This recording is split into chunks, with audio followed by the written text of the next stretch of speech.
Nobody noticed the woman in seat 27C, not the flight attendant serving her ginger ale, not the businessman asking her to pass a pillow, not the 181 other passengers who assumed she was just another ordinary traveler. But when two F-22 Raptor pilots heard her call sign 3 hours later, they literally froze mid-flight, unable to speak, because they had just heard a legend come alive. Before you watch full story, comment your country below. Hit subscribe because tomorrow I'm bringing the best story yet.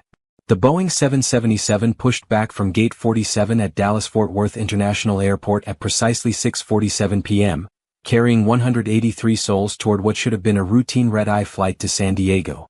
Among the passengers settling into their seats, adjusting pillows and queuing entertainment options on seatback screens, sat a woman in 27C who drew absolutely no attention whatsoever. She wore faded jeans, a plain gray hoodie, and white sneakers that had seen better days. Her dark hair was pulled back in a simple ponytail, and reading glasses perched on her nose as she thumbed through a paperback mystery novel. The flight attendants rolled their beverage cart past her with the same polite smile they offered everyone, asking the standard questions about drinks and snacks without a second glance. The businessman in 27B asked her to pass him a pillow from the overhead bin, assuming from her casual appearance that she worked in retail or perhaps as a teacher. She handed it to him with a quiet, "Here you go," that carried no hint of authority or distinction. During the pre-flight safety demonstration, she didn't even look up from her book, having heard the oxygen mask and flotation device speech so many times it had become white noise. The elderly couple in row 26 struck up conversation during boarding, asking if she was traveling for business or pleasure. "Just heading home," she replied with an easy smile that revealed nothing. They nodded knowingly and launched into stories about visiting their grandchildren, assuming she led the same unremarkable civilian life they did. The flight attendant taking meal preferences marked her down for the pasta option without any special notation, treating her exactly like passenger 27C on a manifest of 183 ordinary people. As the massive aircraft thundered down runway 18R and lifted gracefully into the darkening Texas sky, not a single person aboard had any reason to believe that the quiet woman in the gray hoodie was anything other than completely, utterly ordinary. What none of them knew, what the smiling flight attendants, the chatty grandparents, the distracted businessman, and the 177 other passengers couldn't possibly have guessed, was that the woman in 27C had a military service record that read like aviation legend.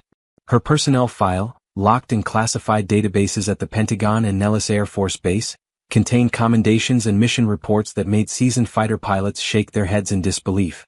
She had flown combat missions in 3 theaters of operation, logged over 4,000 flight hours in 15 different aircraft types, and survived situations that killed pilots with twice her experience. Her specialty had been the impossible, bringing damaged aircraft home when all conventional procedures said to eject, executing rescue missions in conditions that grounded entire squadrons, and making split-second decisions under enemy fire that saved countless lives.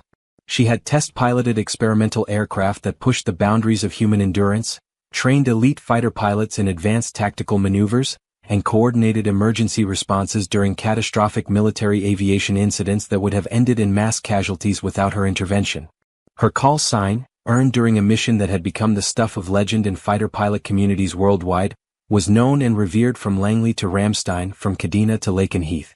It represented a night when she had flown a crippled F-16 through a sandstorm with multiple system failures, enemy surface-to-air missiles tracking her damaged aircraft, and a critically wounded weapons systems officer bleeding out in the backseat.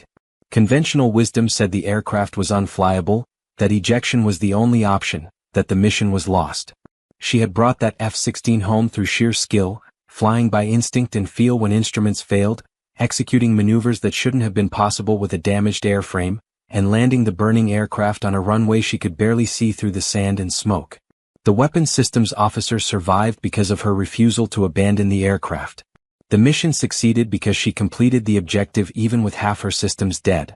Her call sign, assigned by fellow pilots who witnessed her achieve the impossible, became synonymous with never giving up, with finding a way when no way existed, with the kind of aviation mastery that separated legends from merely exceptional pilots. But tonight, dressed in civilian clothes and anonymous among ordinary travelers, she was just another passenger. She had deliberately chosen this invisibility, maintaining strict separation between her military service and her private life. No uniform, no insignia, no mention of her background to curious fellow travelers who assumed she worked in marketing or accounting or any of 1,000 unremarkable professions. She traveled this way intentionally, wanting the peace of anonymity, the relief of being just another face in the crowd rather than the decorated war hero whose reputation preceded her in military circles. The flight attendant saw a woman who ordered ginger ale and declined the overpriced snack box. The passengers around her saw someone who kept to herself, read quietly, and didn't hog the armrest. Nobody saw the combat veteran whose crisis management skills and emergency aviation expertise had been forged in situations where split-second decisions meant the difference between survival and catastrophe.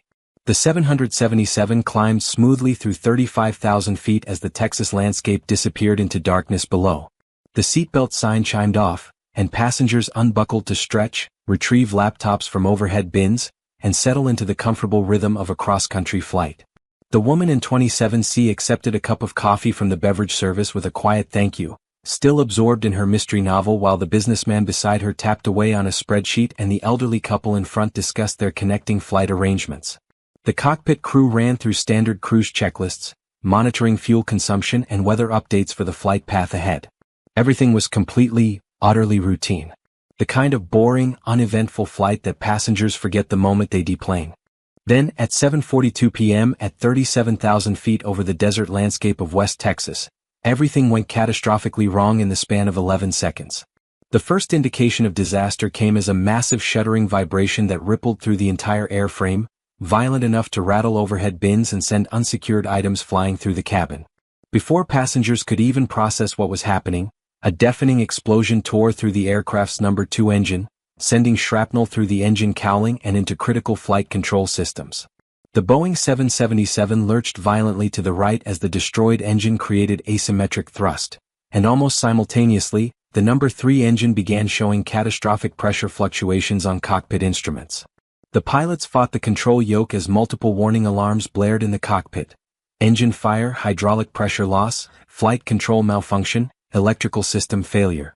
The aircraft was literally coming apart in mid-air, cascading failures spreading through interconnected systems faster than the crew could process the emergency checklists designed for single-point failures, not the wholesale destruction of multiple critical systems occurring simultaneously. In the cabin, pandemonium erupted as oxygen masks dropped from overhead compartments and the aircraft entered an uncontrolled right bank that sent passengers and loose items sliding across tilted aisles. Flight attendants struggled to reach their jump seats as the emergency PA system crackled with the captain's strained voice ordering brace positions, the words barely audible over screaming passengers and the horrifying sound of metal tearing somewhere in the aircraft structure. The businessman in 27B clutched his armrest with white knuckles, his spreadsheet forgotten as his laptop crashed to the floor. The elderly couple in row 26 held hands and prayed as their grandchildren's photos scattered from a falling purse.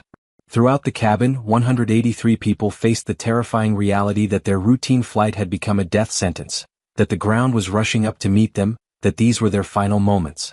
The woman in 27C moved. In a single fluid motion, she dropped her book, unbuckled her seatbelt, and launched herself forward through the tilted cabin with a precision and purpose that cut through the chaos like a blade. She moved with the practiced efficiency of someone who had trained for catastrophic emergencies and conditions that would paralyze ordinary people, her body automatically compensating for the aircraft's violent movements as she grabbed seatbacks for stability and propelled herself toward the forward galley. A flight attendant, strapped into a jump seat with tears streaming down her face, watched in shock as this random passenger moved through the chaos with military precision. The woman reached the cockpit door just as it swung open, the first officer emerging wide-eyed to assess cabin damage. She didn't ask permission.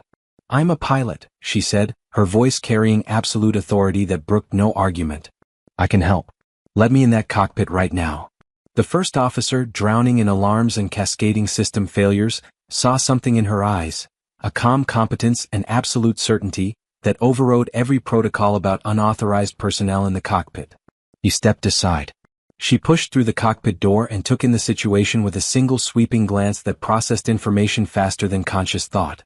Both pilots were fighting the controls, the captain pulling the yoke with both hands while the first officer worked rudder pedals against the asymmetric thrust trying to roll the aircraft inverted.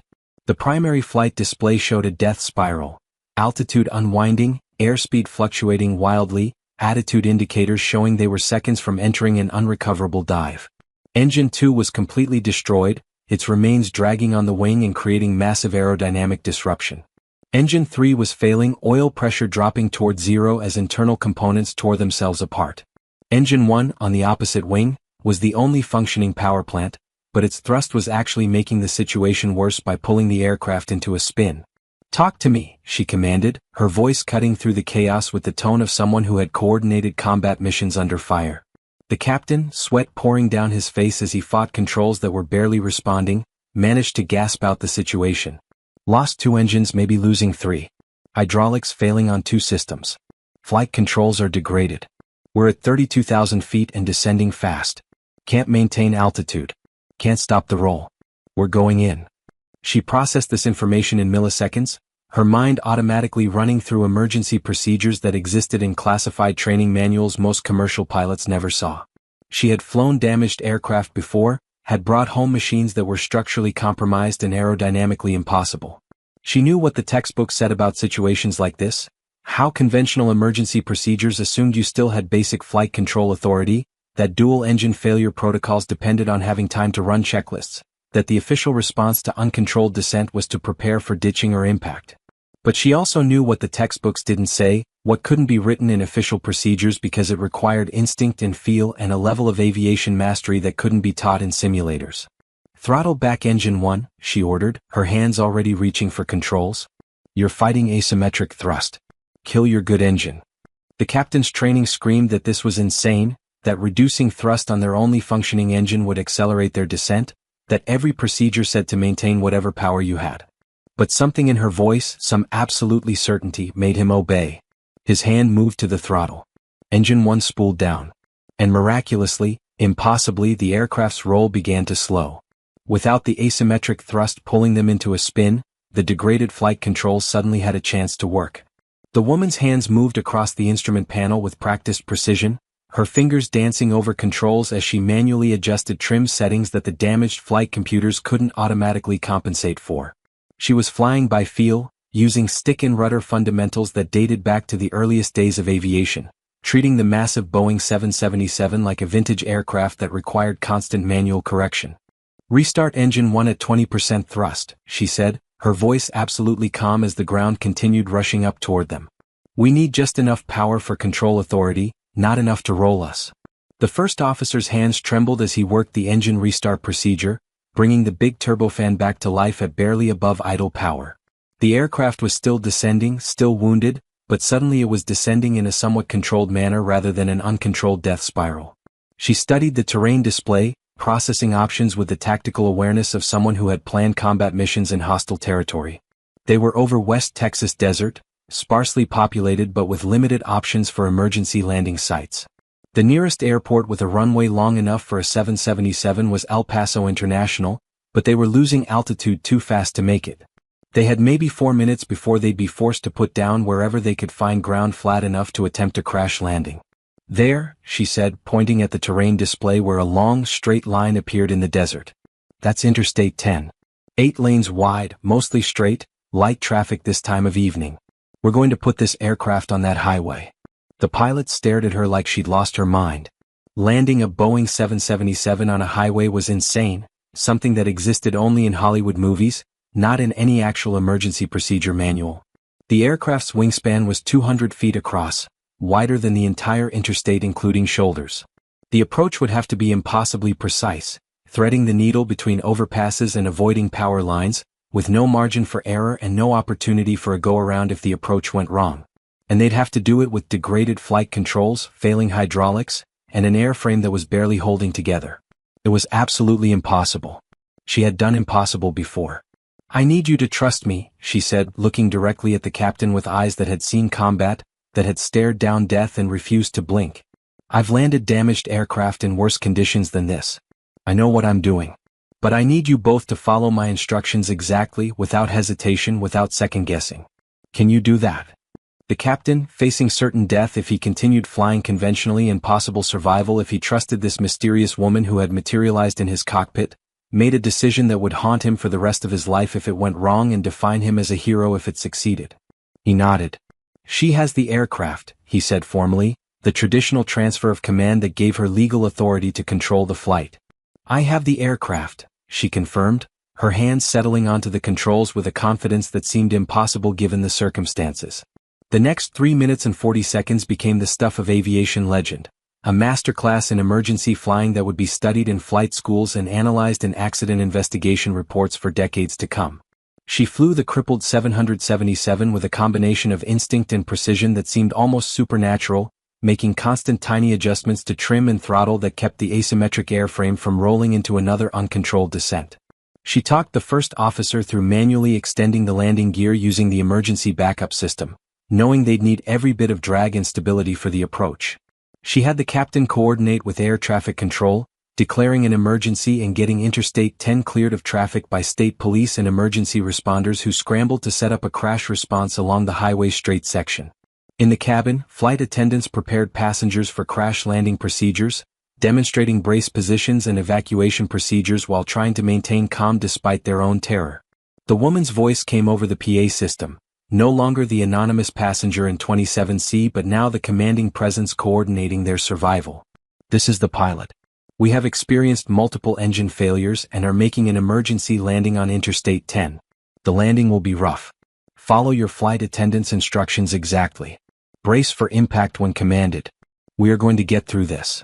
Something in her voice, some absolute certainty that brooked no argument, gave 183 terrified people a reason to hope. She lined up the approach with precision that seemed impossible given the degraded flight controls and wounded airframe. The interstate stretched ahead like a narrow ribbon, bounded by desert scrub and the occasional overpass that represented obstacles they'd have to clear with almost no margin for error. She came in low and slow, the aircraft's massive wings extending beyond the highway's edge, wingtips passing within feet of light poles and road signs. The landing gear touched asphalt at 140 knots, far faster than normal landing speed but the slowest she could manage with the damaged aircraft. The impact was brutal, passengers slamming forward against restraints as the landing gear screamed against highway asphalt never designed for aircraft loads. Tires exploded from the excessive speed and weight, sending rubber fragments spinning into the desert. The aircraft bounced once, twice, threatening to porpoise back into the air where she'd lose all control.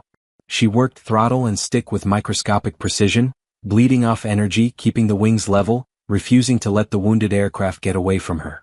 The Boeing 777 scraped along Interstate 10 for nearly a mile, leaving a trail of torn asphalt and sparking metal, before finally grinding to a stop straddling the westbound lanes with its wingtips hanging over the desert on either side. Emergency evacuation slides deployed automatically, and flight attendants began the practiced chaos of evacuating 183 passengers from an aircraft that might explode or catch fire at any moment.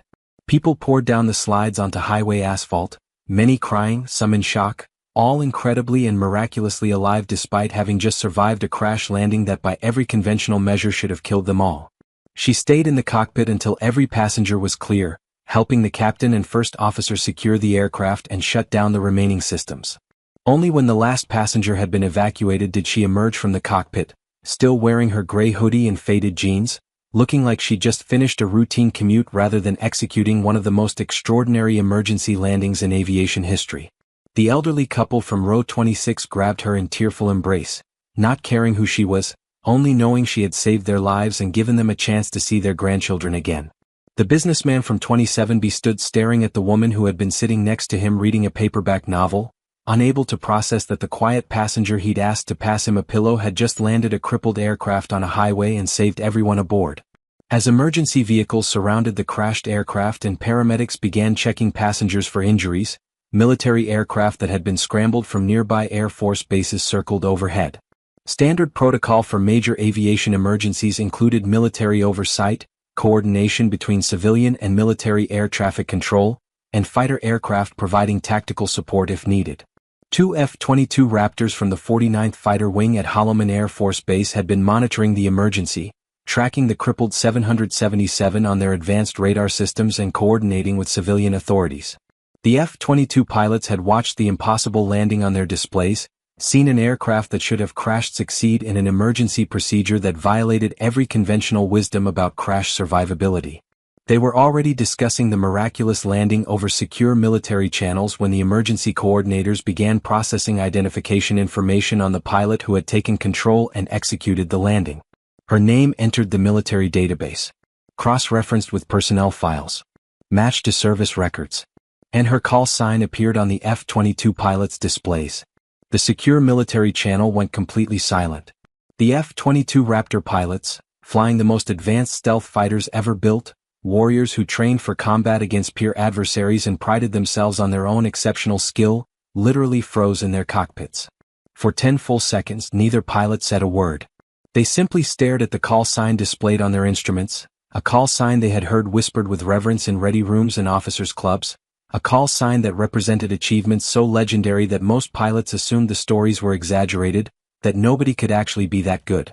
But here was the verification, the official confirmation that the woman who had just saved 183 lives on a highway in West Texas carried a call sign that commanded such profound respect that even F-22 pilots, the best of the best, the elite warriors of American air power, could barely comprehend they were in the presence of such aviation mastery. Confirm that call sign, the lead F-22 pilot finally managed, his voice tight with disbelief. Are we seeing what I think we're seeing? The tactical coordinator at the Military Emergency Response Center double-checked the data, equally stunned by what the database was showing. Confirmed. Call sign is authentic. That's actually her. The F-22 pilots exchanged glances across the formation, even though they couldn't actually see each other's expressions through their helmets and oxygen masks. They didn't need to. They both knew exactly what the other was thinking, that they were witnessing aviation history, that the woman standing on a Texas highway in civilian clothes was a living legend whose achievements made their own considerable skills pale in comparison. The secure military channel transmitted back to the Emergency Coordination Center, where military liaisons were coordinating with civilian authorities. The F-22 pilot's voice carried a tone of absolute reverence rarely heard in fighter-pilot communications. Be advised, the pilot who executed that emergency landing is designated by call sign. He spoke her call sign, each syllable carrying weight, history, legend. Repeat, that is confirmed call sign for the aviator on scene. Request to extend our patrol for security support. That legend doesn't go anywhere without proper respect. Military personnel at the coordination center, many of them pilots themselves, reacted with similar shock and recognition. Her call sign meant something, represented achievements that transcended normal military service, embodied the kind of aviation excellence that inspired young pilots and humbled experienced ones. On the highway, as paramedics checked passengers and news helicopters began circling overhead, the woman in the gray hoodie stood talking quietly with FAA investigators who had already arrived on scene. She was explaining the emergency procedures she'd executed, walking through her decision-making process with the same calm clarity she'd shown in the cockpit. The captain and first officer stood nearby, still processing the fact that a random passenger had saved their lives and the lives of everyone aboard. "Who are you?" the captain finally asked, the question that had been building since she'd walked into his cockpit and taken command with such absolute authority. She hesitated, maintaining the privacy she'd carefully cultivated, the separation between her military service and civilian life. But the elderly couple was listening, and the businessman and flight attendants, and a growing crowd of survivors who wanted to know the identity of the woman who had given them back their lives. "I'm retired military," she said simply, offering the minimum explanation. "I have some aviation experience." "Some aviation experience," the first officer repeated, his voice edged with something between laughter and tears. "You just landed a Boeing 777 on a highway with multiple engine failures and degraded flight controls. That's not some experience. That's..." He trailed off, not sure how to finish the sentence. The businessman from 27B, who had assumed she was perhaps a teacher or retail worker, pulled out his phone and started searching, piecing together clues from the conversations around them, from the military aircraft overhead, from the way official personnel were looking at her with unmistakable recognition.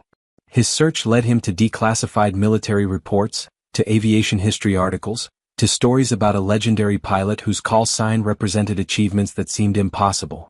His phone screen showed her call sign, with articles describing missions and accomplishments that read like fiction. He looked up at the woman in the gray hoodie, then back at his phone, then up again.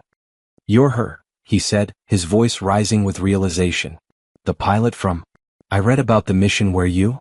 He couldn't finish, overwhelmed by the reality that he'd been sitting next to aviation royalty for an entire boarding process without having any idea.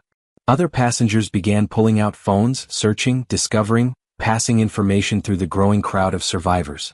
The elderly woman from row 26 read an article about a combat mission where this woman had saved multiple lives under impossible conditions, and began crying again, this time from the overwhelming realization of who had just saved her life. The F-22 Raptors made another pass overhead, their stealth profiles barely visible in the darkening sky. The lead pilot's voice came over the civilian emergency radio channel, a breach of normal protocol but one he clearly felt compelled to make. Interstate 10 emergency site, this is Raptor flight. We've confirmed the identity of your pilot. Be advised you have a national treasure on that highway. Her call sign is known and respected throughout the entire military aviation community. Request permission to provide aerial honor escort as she's transported to debriefing. The request was unprecedented, F-22 pilots offering to provide escort for a civilian emergency, but the tactical coordinator approved it immediately, recognizing the significance of what had just occurred. As news helicopters broadcast footage of the crashed 777 on the highway and word spread through military channels about who had executed the impossible landing, phones began ringing in the Pentagon, at Air Force bases around the world, in ready rooms where pilots gathered to watch the unfolding story. Her call sign appeared in news reports, in military communications, in social media posts from aviation enthusiasts who recognized what her designation meant. The legend that she had maintained such privacy around, the military service she'd kept separate from her civilian life, became unavoidably public as 183 survivors wanted the world to know that they owed their lives to one of the greatest aviators in history. She stood on that Texas highway as emergency vehicles' lights painted the scene in red and blue, as survivors embraced their families over phone calls, as military aircraft circled overhead in unprecedented tribute, and accepted that her anonymity was gone. The captain approached her with formal bearing, extending his hand in a gesture that transcended simple gratitude. I don't know what protocol is for thanking someone for saving 183 lives, he said, but whatever it is, it's inadequate. You gave all of us a future we shouldn't have had. You gave parents more time with their children, gave those grandparents more years to see their family grow, gave every person on that aircraft the rest of their lives. How do you thank someone for that? She took his hand, this woman whose call sign commanded such respect that F-22 pilots froze in awe, whose achievements filled classified reports and inspired young aviators, whose combat record read like legend made real. You do what I did, she said simply. You refuse to accept that the situation is impossible. You find a way when no way exists. You bring everyone home. It was the philosophy that had defined her career, that had earned her the call sign now being spoken with reverence around the world, that had just saved 183 lives against impossible odds. The businessman from 27B, who had spent the entire boarding process assuming she was completely ordinary, approached with obvious hesitation. I asked you to pass me a pillow, he said, the mundane request now seeming absurd given what he'd learned. I had no idea I was sitting next to. He gestured helplessly, unable to articulate the magnitude of who she was. She smiled, the same easy smile she'd offered when answering questions about her travel plans, when declining snacks, when being treated as just another anonymous passenger. That was the point, she said. I wasn't trying to be special. I was just trying to get home. But the universe had other plans. The mysterious woman in seat 27C who read paperback novels and wore gray hoodies had been revealed as one of the most legendary aviators in military history, a pilot whose call sign represented achievements that most aviators could only dream of matching.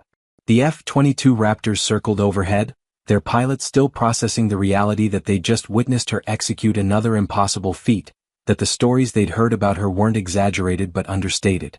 Throughout military aviation communities worldwide, from Nellis to Lakenheath, from Kadena to Ramstein, pilots who had studied her missions and revered her call sign now had a new story to add to her legend. The night she saved 183 lives on a Texas highway, executing an emergency landing that shouldn't have been possible, proving once again that her reputation was earned through skill that transcended normal human ability. As investigators began the long process of documenting the emergency and examining the crashed aircraft, as survivors were transported to hospitals for evaluation and news crews broadcast the miraculous story worldwide, the woman who had been anonymous passenger 27C stood surrounded by people whose lives she'd saved, accepting gratitude she hadn't sought and recognition she'd deliberately avoided. Her call sign appeared in headlines, in military communications, in conversations among aviators who understood exactly what it meant to achieve the impossible. She had traveled as a civilian, dressed in jeans and a hoodie, deliberately maintaining separation between her extraordinary military service and her desire for normal life. But when 183 lives hung in the balance, when conventional procedures failed and disaster seemed certain, she had done what she'd always done, refused to accept defeat, found a way where none existed, and brought everyone home through sheer skill and absolute mastery of aviation. The F-22 pilots requested permission to land at a nearby Air Force base, wanting to meet the legend whose call sign they'd studied, whose achievements they'd analyzed, whose reputation preceded her throughout all military aviation communities. She accepted their tribute with the same quiet grace she'd shown throughout the emergency, understanding that her call sign meant something to these young pilots, represented standards they aspired to match. But as emergency responders worked through the night and survivors began the long process of recovering from their near-death experience, she remained focused on what mattered, that 183 people would see tomorrow, that families would remain intact, that the impossible emergency had become a survival story rather than a tragedy. Her call sign, spoken with reverence by F-22 pilots who literally froze in awe when they heard it, would forever be associated with the night she saved 183 lives on a Texas highway. The legend had grown, the reputation enhanced, but she remained fundamentally unchanged. A pilot who refused to accept impossible, who brought everyone home no matter the odds, whose call sign represented not just past achievements but an ongoing commitment to excellence that transcended normal human capability. She had been anonymous passenger 27C, overlooked and unremarkable. She had become the pilot who saved everyone, whose call sign commanded such respect that the best aviators in the world stopped and acknowledged they were in the presence of true mastery. And through it all, she remained who she'd always been. Someone who simply refused to let anyone down, who found ways when no way existed, who embodied everything that her legendary call sign represented. The military debriefing that followed would become classified material studied at the Air Force Academy and Naval Postgraduate School for generations. Aviation experts from the National Transportation Safety Board analyzed every second of the emergency landing, frame by frame, trying to understand how she had achieved control authority with systems that should have made the aircraft completely unflyable. Senior test pilots from Edwards Air Force Base reviewed her decision to throttle back the functioning engine, a counterintuitive move that saved everyone but went against every instinct trained into commercial pilots. The consensus among experts was unanimous and humbling. No other pilot they knew could have executed what she accomplished. The specific combination of combat experience, test pilot precision, tactical decision-making under extreme stress, and pure stick and rudder mastery required to land that crippled 777 on a highway existed in perhaps a handful of aviators worldwide, and she was definitively one of them. 3 days after the emergency landing, a ceremony was quietly arranged at a secure military facility. The 183 survivors were invited, along with their families, to meet the woman who had given them their futures back. She arrived in her Air Force dress uniform for the first time since the emergency, her chest displaying ribbons and medals that told stories of valor most civilians couldn't fully comprehend. The elderly couple from row 26 brought their grandchildren, wanting them to meet a real hero. The businessman from 27B brought his daughter, explaining that the quiet woman who had sat beside him was the reason he'd be there to walk her down the aisle at her wedding next month. Flight attendants who had prepared passengers for what they thought would be certain death stood in formation, saluting a fellow aviation professional whose skill had validated their emergency training and given meaning to procedures they'd practiced but never expected to use successfully. The F-22 pilots from that night attended in their flight suits, these warriors of the sky standing at attention with genuine reverence for someone whose achievements eclipsed their own considerable skills. When she entered the room, 183 people who had faced death together rose as one, their applause thundering through the facility. She stood before them, this legend whose call sign was known worldwide, whose combat record inspired young aviators, whose emergency landing had just added another chapter to an already extraordinary career. "I didn't save you alone," she said, her voice carrying the same calm authority that had coordinated the impossible landing. "The captain and first officer trusted me when every instinct said not to. The flight attendants kept you calm and focused. You followed instructions when panic would have been understandable. We saved each other through teamwork, through trust, through refusing to give up. That's what my call sign really means, not individual achievement, but the absolute commitment to bringing everyone home together." Her words resonated through the crowd, but everyone present understood the truth, that without her specific skills, her impossible mastery, her refusal to accept defeat, none of them would be standing there. The businessman's daughter would have grown up without a father. The grandchildren would have lost their grandparents. 183 futures would have ended on a Texas highway. Instead, they had been given the gift of tomorrow, the chance to continue their stories, All because anonymous passenger 27C turned out to be a legend who proved that her reputation was earned through achievements that transcended fiction and became reality when lives hung in the balance.